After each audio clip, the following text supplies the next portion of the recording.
Hello students, welcome to your channel in focus study. Hope so you are doing well. So आज हम BCOS 185 that is entrepreneurship, इसके important question discuss करने वाले हैं। ठीक है, पेपर के पॉइंट ऑफ व्यू से कौन कौन से क्वेश्चन कितने ज़्यादा इंपॉर्टेंट होंगे, इसके हिसाब से हम क्वेश्चन को देखेंगे। ठीक है, सो जो पहला क्वेश्चन है हमारा, सिंपली जो बुक का नाम है उसी पे बेस्ड है कि what is entrepreneurship, state it feature. ठीक है, एंटरप्रेन्योरशिप क्या होता है, इसके फीचर क्या होते हैं। ठीक है, तो देखो एंटरप्रेन्योरशिप की डेफिनेशन आपको इजीली पता होगी होती क्या है। देखो, मान लो कोई भी एक इंडिविजुअल जो क्या करता है, रिस्क लेता है। ठीक है, रिस्क लेके क्या करता है, प्रॉफिट इंजॉय करता है। ठीक है, क्रिएटिव होता है, इनोवेटिव होता है।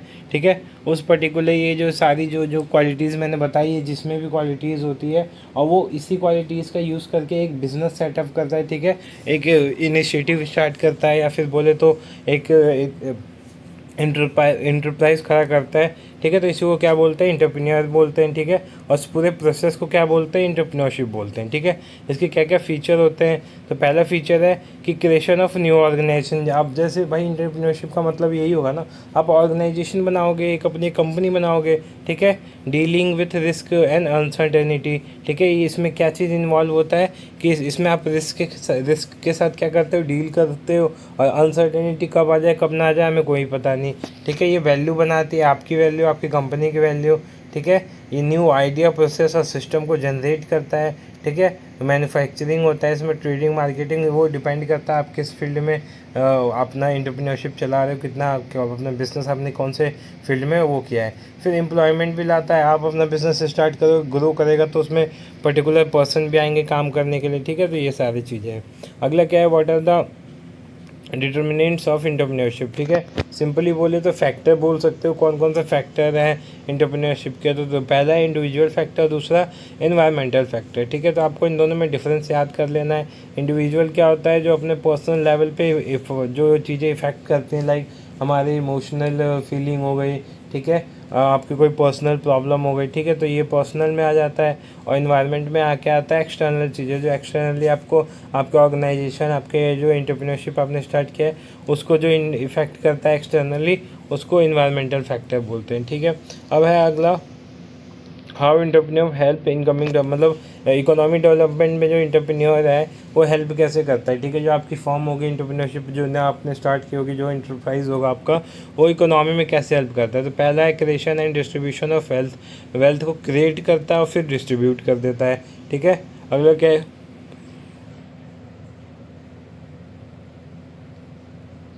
नेक्स्ट देखो, नेक्स्ट क्या बोला हुआ है इसमें, एम्प्लॉयमेंट जनरेशन। ठीक है, तो ये तो सिंपल सी बात है कि जैसे ही आप कोई भी अपना बिजनेस स्टार्ट कर रहे हो तो एम्प्लॉय जनरेट होगा ही होगा।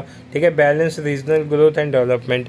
ठीक है, रीजनल ग्रोथ होता है। ठीक है, हर जगह अलग अलग जगह अब क्या होता है, अलग अलग वो होते हैं। ठीक है, बिजनेस स्टार्ट होते हैं। ठीक है, स्मॉल बिजनेस स्टार्ट होते हैं, इंटरप्रेन्योरशिप स्टार्ट होती है, तो उसकी वजह से अलग ग्रोथ भी क्या होती है, अलग अलग होती रहती है। ठीक है, जीडीपी में कंट्रीब्यूशन होता है इसका। ठीक है, स्टैंडर्ड ऑफ लिविंग इंक्रीज होता है, इंक्रीज इन इंटरनेशनल ट्रेड। अब जैसे जैसे आपका ब्रांड अच्छा होता जाता है, आप इंटरनेशनली भी ट्रेड करने की कोशिश करने लग जाते हो। ठीक है, तो ये सारे इसके पॉइंट है।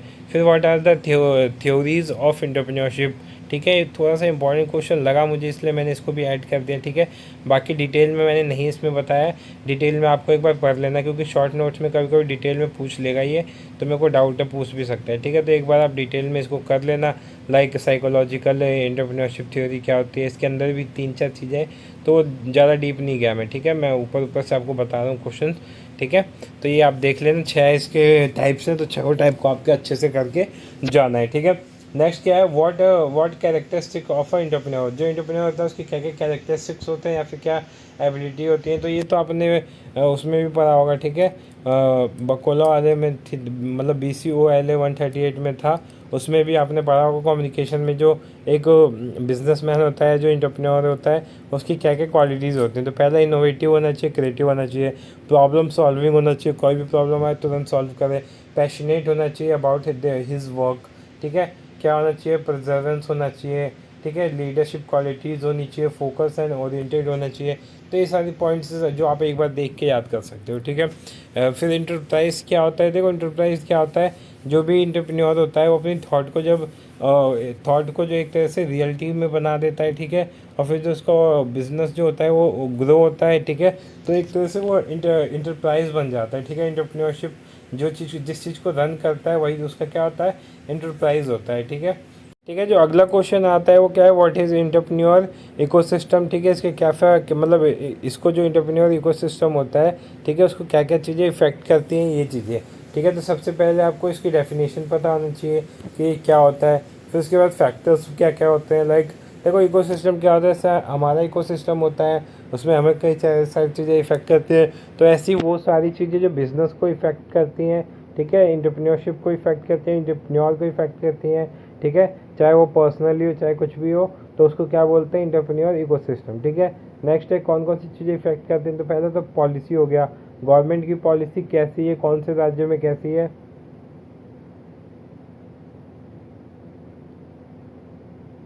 ये देखना भी बहुत ज़्यादा मतलब इम्पॉर्टेंट है, क्योंकि टैक्स किस जगह कैसा है, ठीक है। आप प्रॉफिट कमा रहे हो उस पर आप मोस्ट ऑफ टैक्स दे रहे हो, तो प्रॉफिट फिर किसी काम का नहीं रहेगा।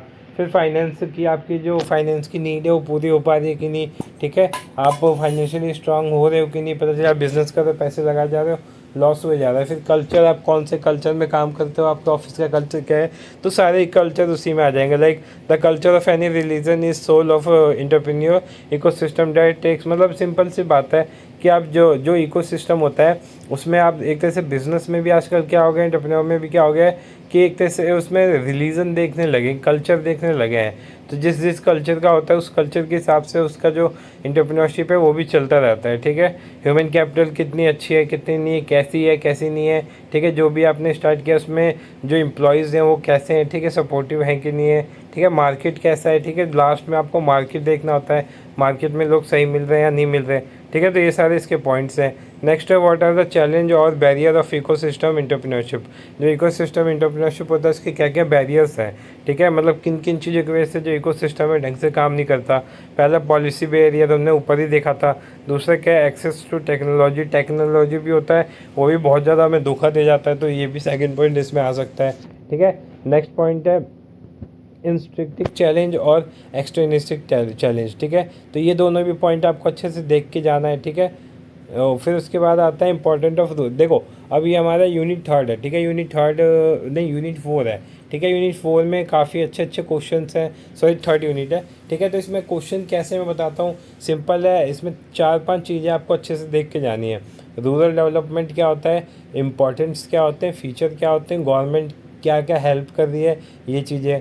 फिर वुमेन इंटरप्रेन्योरशिप क्या, सॉरी रूरल डेवलपमेंट नहीं, रूरल इंटरप्रेन्योर क्या होता है, ठीक है। फिर वुमेन इंटरप्रेन्योर क्या होता है, इसकी इंपॉर्टेंट क्या है, क्या फ़ीचर है, गवर्नमेंट कैसे इनको हेल्प कर रही है, सोशल क्या है, ठीक है, टेक्निकल क्या है, ठीक है। ऐसे करके सारे जो टर्म्स आगे ऐड हो रहे हैं इन सबके इंपॉर्टेंस देख लो, और ठीक है गवर्नमेंट इनमें क्या क्या हेल्प कर रही है वो देख लो। लाइक यहाँ पे रूरल इंटरप्रेन्योर का यहाँ पे मैंने इंपॉर्टेंस लिख रखी है।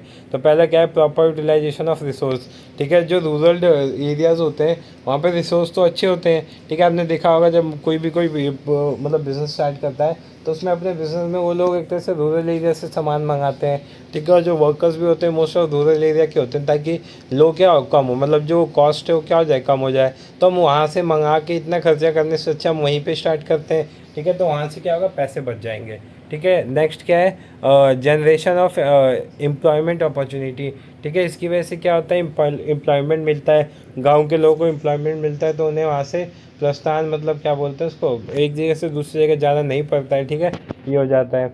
नेक्स्ट क्या है, प्लग द गैप, मतलब जो गैप है एक तरह से रूरल और अर्बन, ठीक है, रूरल और अर्बन एरिया में जो गैप है उसको फिल करने में भी ये हेल्प करता है, ठीक है। ट्रेडिशनल कल्चर को एक तरह से एक्सप्लोर करता है, ठीक है।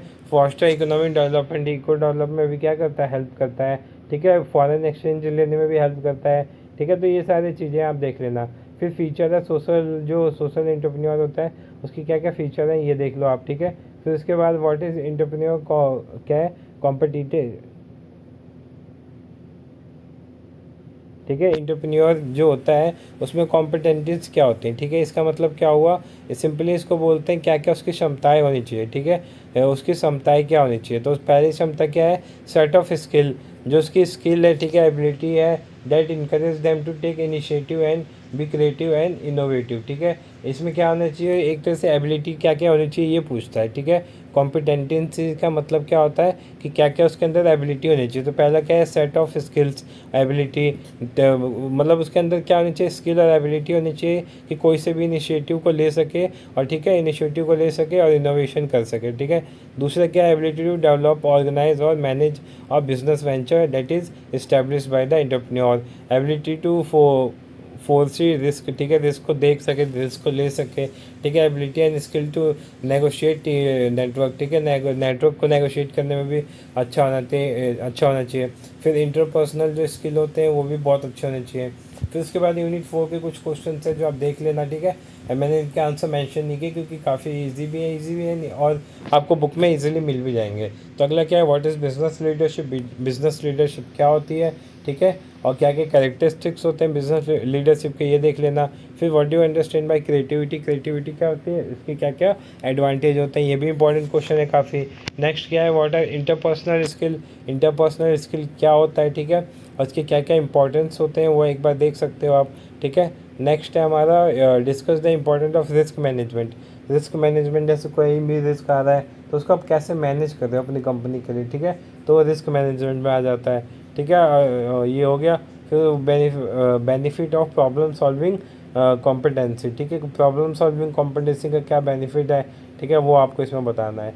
फिर शॉर्ट नोट्स कुछ दे रखे हैं मैंने, इसको आप शॉर्ट नोट्स ना मान के लॉन्ग नोट मान के करना। ठीक है, इन सबको अच्छे से कर लेना। इनोवेशन हो गया, कल्चरल एंटरप्रेन्योरशिप हो गया, हेरिटेज एंड टूरिज्म में एंटरप्रेन्योरशिप हो गया। ठीक है, टेक एंटरप्रेन्योरशिप हो गया, रूरल हो गया। ठीक है, तो ये सारे आप देख लेना। एक तरह से क्रिएटिविटी होती है वो क्या होती है। ठीक है, फिर नेगोशिएशन क्या होता है, और इनोवेशन से भी काफ़ी क्वेश्चन आ सकते हैं, तो इनोवेशन को भी छोड़ना मत। ठीक है, तो ये हमारे कुछ इंपॉर्टेंट क्वेश्चन थे, ये पार्ट 1 है। ठीक है, 10 लाइक का मैं एम रखता हूँ, जैसे 10 लाइक आएंगे मैं पार्ट 2 भी ले आऊँगा। ठीक है, तो आपको वीडियो पे ओनली 10 लाइक करने हैं, 10 नहीं 20। ठीक है, 20 का एम रखते हैं, 20 लाइक होते ही। ठीक है, अभी हमारा चैनल छोटा है तो 20 लाइक इनफ है। ठीक है, तो 20 लाइक होते ही मैं सेकंड पार्ट ले आऊँगा, नहीं हुए तो सेकंड पार्ट नहीं आएगा। ठीक है, तो होप तो आपको ये वीडियो अच्छी लगे, वीडियो को लाइक करना, चैनल को सब्सक्राइब कर देना for further information. Thank you so much.